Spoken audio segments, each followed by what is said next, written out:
Okay, so I'm going to start right now. Hello, everybody. Thank you for coming. Welcome to the Coos Bay North Bend Rotary Zoom Club meeting on Tuesday. I'm Eva Germain Shimatakahara, president of the club until the end of June. And then Tim Novotny takes over. We're going to start right now with Rika Cruz, Dr. Rika Cruz O'Neill. And she is a friend of mine since 2009 when she came to North Bend Medical Center to be a pediatrician. She married Owen O'Neill in 2018, December, and they both have Restaurant O. And he's not here right now, but maybe he will be later because he is delivering meals right now, Rika. Is that right? Yeah. Mm-hmm. Okay.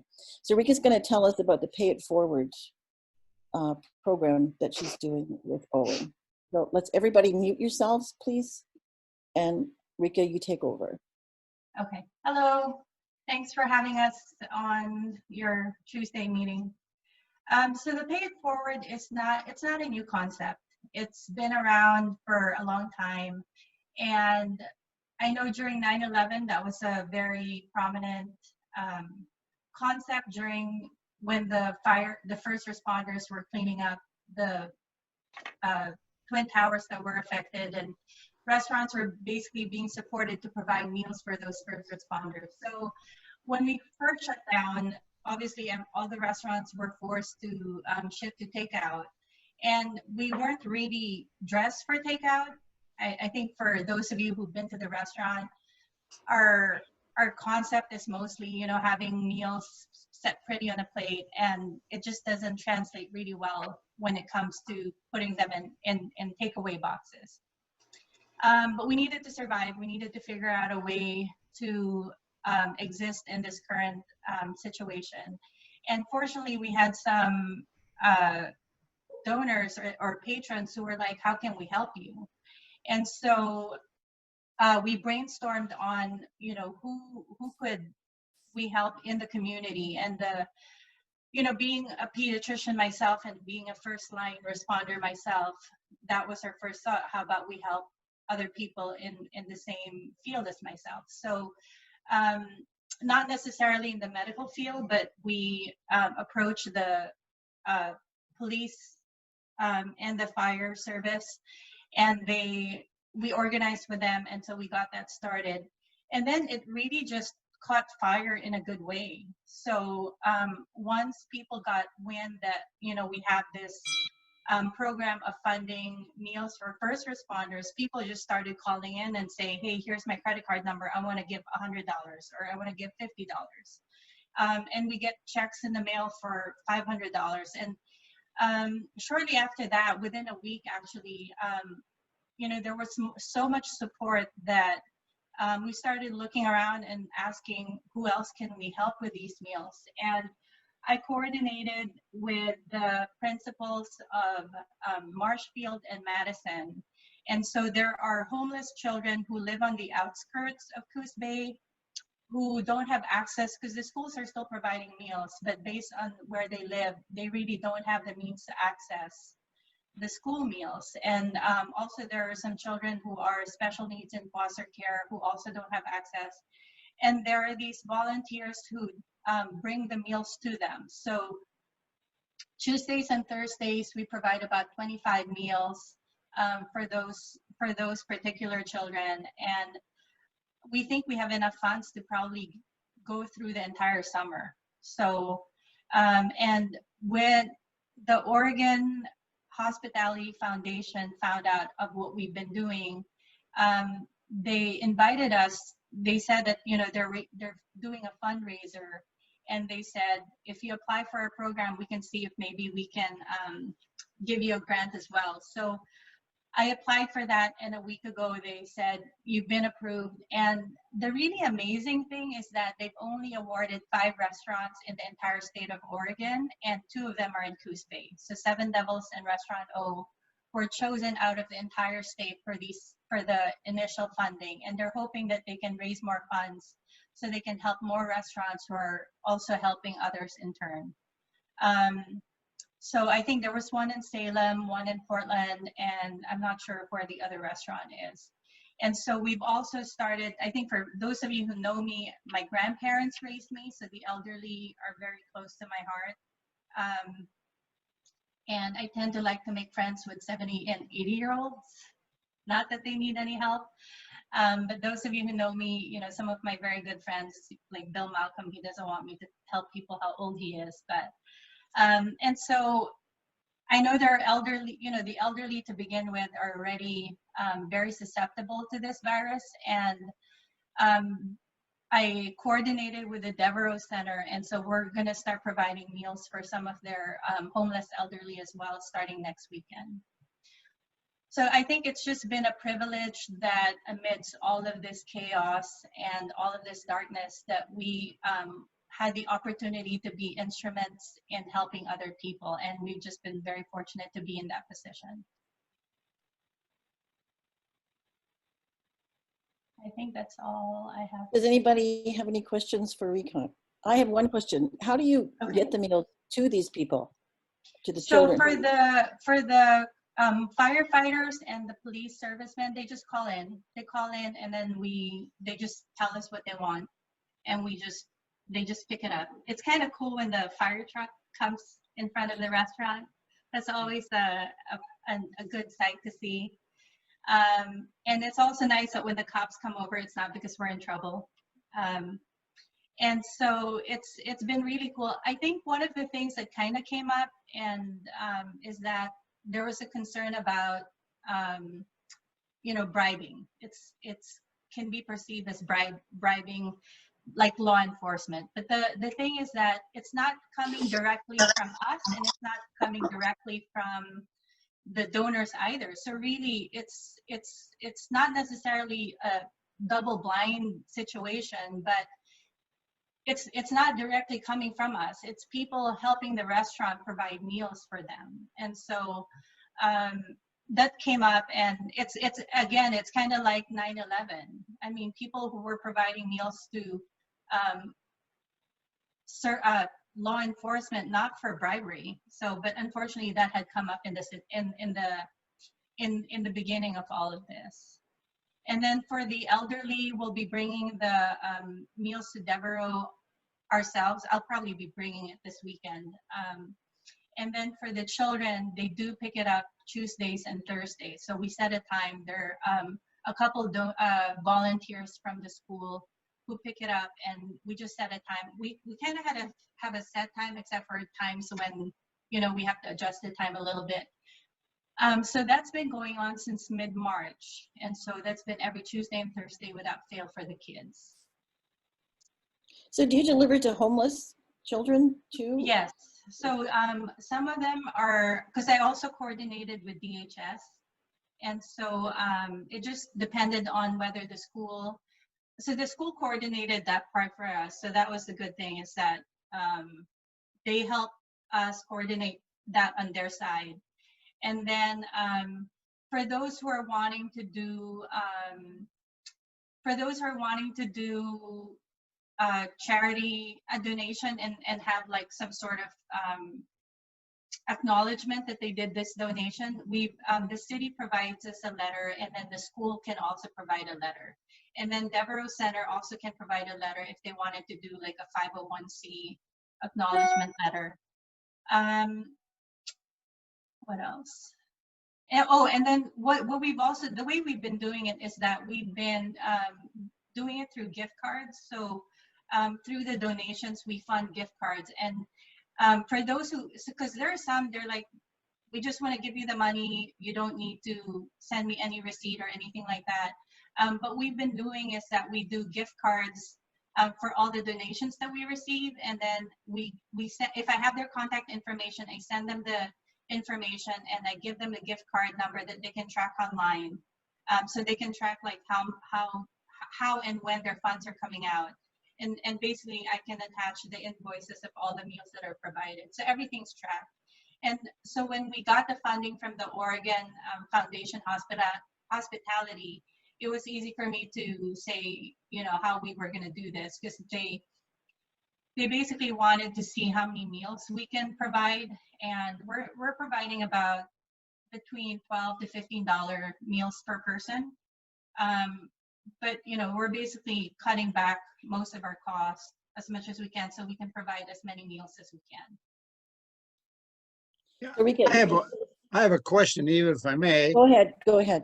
This is Ed Meyer. About how many meals do you actually serve a day? And I've heard, like, I know you do a lot more than 25, and I know you do many, many more. I just wondered how Yeah. many you So for give the up. children, it's a set number. They provided us with a set number. So it's 25 meals a day, Tuesdays and Thursdays, for the children. And then for Devereaux, they were saying right now if they can get at least 10 meals on a Saturday and Sunday. But I think we probably could provide, we're hoping to provide at least 100 meals for the elderly. And then the law enforcement and firefighters, it really depends because it's just whoever's on duty, they just call in and just say what they want and we just prepare it for them. So that number has varied from like 5 meals a day to, and sometimes they don't call in at all. And it's almost like, hey, we have meals for you, and we call them in and just remind them. Very good. Thank you. But we provided at least, I would say at least over 200 meals so far. Do you need volunteers? Well, thank you. Probably we could use, because right now, so we're rolling out the one for Devereaux Center. And like I said, I think I'm planning on bringing it myself on Saturday. The executive director of Devereaux Center, Tara, I've never met her. So I thought it would be great if, we can put a face to each other at least this weekend. When I coordinated with a school, fortunately as a pediatrician, and I've been here for 10 years, I'm kind of familiar with a lot of people around the area already, so that was really easy to coordinate. I know people in DHS, I know people in the different school districts. So fortunately, I think my duration in the community has really helped pave the way to just facilitate some of these activities. Any questions? Anybody else? I got a comment. I think Rika's being modest in how many meals they've served, because I know of one donor that gave enough to serve over 400. So I bet she's going to be close to 1,000 meals when this is all said and done, at least. Yeah, we have meals all the way through the end of summer, I think. So the good thing is right now with the funding that we have, we see all the way through the end of August, September to keep this going. So what are the meals that you serve? What's in them? What's in those boxes? So Owen tends to ask me what to make for the kids. And so we try to do a variety. So we try to do a lot of the different pasta. We do fish, we do meats. We always try to put in some vegetables. And fortunately, it seems that the kids are good vegetable eaters, which of course makes me happy as a pediatrician. And then the service, the law enforcement, they can pretty much order from whatever is on the menu. So we haven't really restricted them. And then when they pick it up, we still offer them 20% discount for the pickup. So we're really just offering it at minimum so we can provide the most meals that we can. And the other thing that they did is they opened up, changed their hours to accommodate these meals, which like you said, they gave a discount. Before, you got to remember, Restaurant O was not open at noon. And so Owen and some of the cooks and staff go in at like 11 o'clock to prepare these meals for them to be picked up. Normally their hours were only in the evening, so they accommodate these meals. Yeah, like today, normally they pick up the meals for the kids at 12 o'clock, but then the one who happens to be picking up today said they can only pick up at 11. And so Owen is actually preparing it himself without any staff, just because he wants to be able to get the meals as to when they need it the most. So I really have to say he's been working hard to get the meals ready. I did the logistics, but he does all the cooking and the hard work and putting it out. More questions?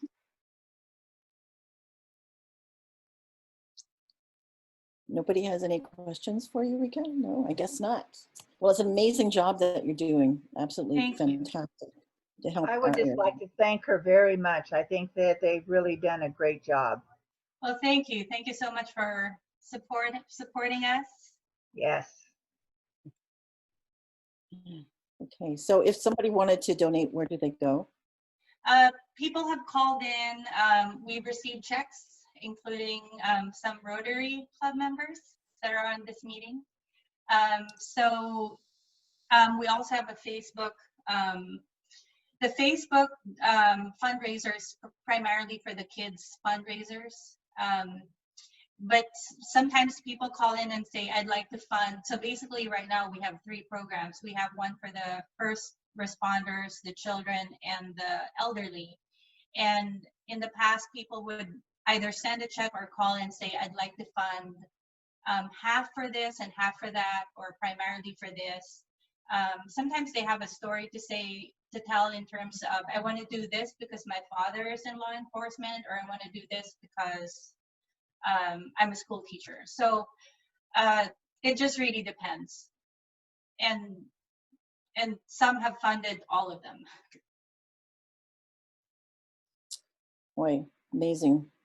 Yeah, but I think the most amazing thing is just how people I was just amazed at how people just kind of, it got contagious. It really was such a good experience in terms of just how many people in the community just want to help. And it's not even for recognition or anything.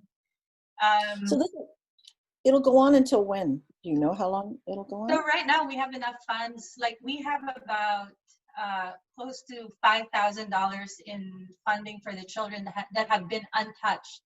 So we've been providing meals since middle of March, and we still have close to $5,000 in funds for the kids it's completely intact. That's how much we're able to provide. And I think for the 25 meals, I'm thinking it's about $250 for the 25 meals a day. So it's going to go on for a while. And then even the funding for the elderly, right now we have about close to 2,000 so far for that. And then some of our donors said, if we're able to raise 1,000, they'll match up to 1,000. They've already given towards it, but they said, if we raise more, they'll even give more. And so, like I said, it's just been such a contagious thing that it's been an incredible situation to witness. So what you're doing is taking a lot of your time too, right? I mean, you're Oh yeah, it's hours. funny how I'm working half time at the clinic and I'm supposedly we're half time at the restaurant, but I've been just it's been a much busier time in terms of the things that I need to do. But also we've been very fortunate that our staff stayed with us. I think that was very integral, and it's sort of like the backbone of how we survived as well. So most of the people could have gone on unemployment and probably could have had more financial reward going on unemployment, but they chose to stay with us. And in fact, out of our entire staff, there's only one who left, and that's only because he wants to return to Texas. But our staff is intact. We've been able to support them just as much as they've supported us, and we're really grateful for that. I think if not for that, as well as the support of the community, I don't think we could have survived this. We've heard of very long-term restaurants in Portland. They've been around for 15 years or even longer, and they've shut down. And you know, being in a small community, it was so uncertain whether we could weather the storm. And I think it's just been a combination of very fortunate events. But the support in general has just been overwhelming. And I've publicly shown gratitude to our staff because they just stood with us throughout this, and they were just like, all right, let's do this. How many staff do you have? We have 10. So Bill Gryle has a question, not related to this, but to COVID. Yeah, but first, let me thank you for what you've done. I think this is just a wonderful, wonderful gift to the community. It makes me proud to be a Coos Bay resident. I have a question, though. Schools opening again is a topic that a lot of people are wondering about, and it's not that far away. As a pediatrician, how do you evaluate the risk, and what can we do to prepare ourselves for that? I think we have the ability to kind of look towards other people, other countries have done this. So for example, South Korea had some success in reopening their schools. I think one of the things we might need to consider is maybe doing an abbreviated school program where half of the children attend X amount of hours a day and then the other half on other days. I'm not sure what the plans are for Blossom Gulch, but with East Side opening, maybe still utilizing Blossom Gulch in terms of having some of the kids stay in Blossom Gulch and have some of them move to East Side so we can do some of that social distancing. Definitely need to consider screening for fever and other symptoms, both in daycare and the schools.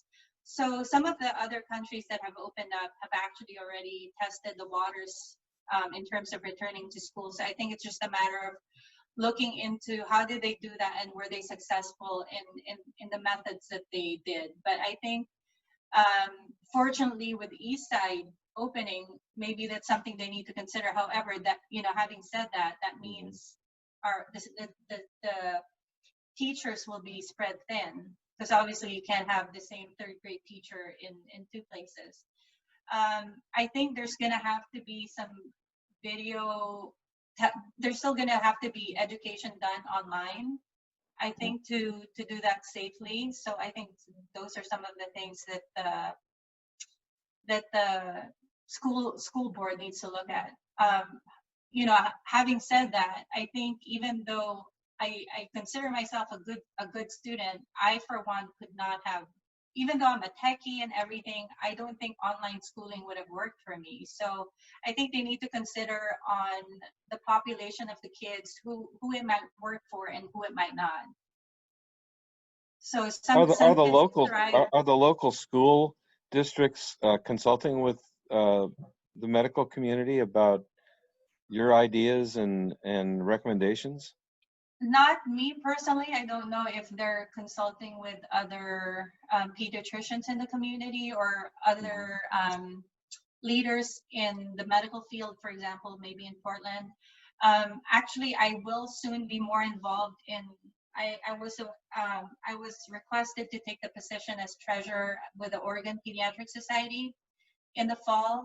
I guess my business in the restaurant and doing a little bit of accounting, they thought it might be a good position for me. So I think I'll have a more statewide position when I start that officially in the fall, and I'll have my finger on the pulse when I start that. Mm-hmm. Thank you. Steve Shutterman has a question. Just a comment. I have been in communications with the schools, and they're looking at a lot of different plans and options, but one of the options that they're kind of exploring is at all grade levels, splitting the student population in half. And like on week 1, half the students will go to school on Monday, Wednesday, Friday, the other half on Tuesday, Thursday, and then on week 2 it swaps, and so on and so forth. So that's one of the options that they're exploring, and I don't know what the other options are at this time. Okay, thanks, Steve. I think a hybrid of that and also continuing with the online education will need to continue. Any other comments or questions? No other hands raised? Well, thank you, Rika, very much. Thank you for having me. Thanks, Rika. Stay safe. Thank you. Okay. Oh, yeah, okay. We're going to you. continue with the meeting.